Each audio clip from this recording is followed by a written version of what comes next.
ಭಯೋತ್ಪಾದನೆ ವಿರುದ್ಧದ ಆಪರೇಷನ್ ಸಿಂಧೂರ್ ಯಶಸ್ಸಿನ ಸಂಭ್ರಮಾಚರಣೆಯ ಹಿನ್ನೆಲೆಯಲ್ಲಿ ಬೆಂಗಳೂರಿನ ಥಣಿಸಂದ್ರ ಸರ್ಕಲ್ನಿಂದ ತಿರಂಗ ಯಾತ್ರೆ ಹಮ್ಮಿಕೊಳ್ಳಲಾಗಿತ್ತು. ಈ ವೇಳೆ ಕೇಂದ್ರ ಸಚಿವೆ ಶೋಭಾ ಕರಂದ್ಲಾಜೆ, ಬಿಜೆಪಿ ರಾಜ್ಯ ಕಾರ್ಯದರ್ಶಿ ಎಚ್ಸಿ ತಮ್ಮೇಶ್ ಗೌಡ, ಬೆಂಗಳೂರು ಉತ್ತರ ಜಿಲ್ಲಾಧ್ಯಕ್ಷ ಎಸ್ ಹರೀಶ್ ಮತ್ತಿತರರು ಯಾತ್ರೆಯಲ್ಲಿ ಪಾಲ್ಗೊಂಡಿದ್ದರು.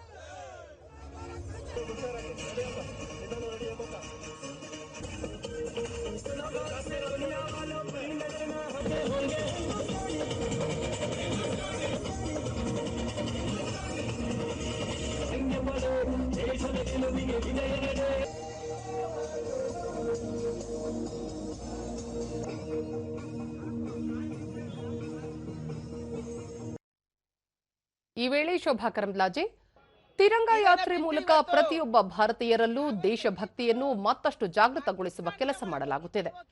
ಯೋಧರಿಗೆ ಆತ್ಮಸ್ಥೈರ್ಯ ಹೆಚ್ಚಿಸುವ ನಿಟ್ಟಿನಲ್ಲಿ ದೇಶದೆಲ್ಲೆಡೆ ತಿರಂಗ ಯಾತ್ರೆ ಕೈಗೊಳ್ಳಲಾಗುತ್ತಿದೆ ಎಂದು ಹೇಳಿದರು.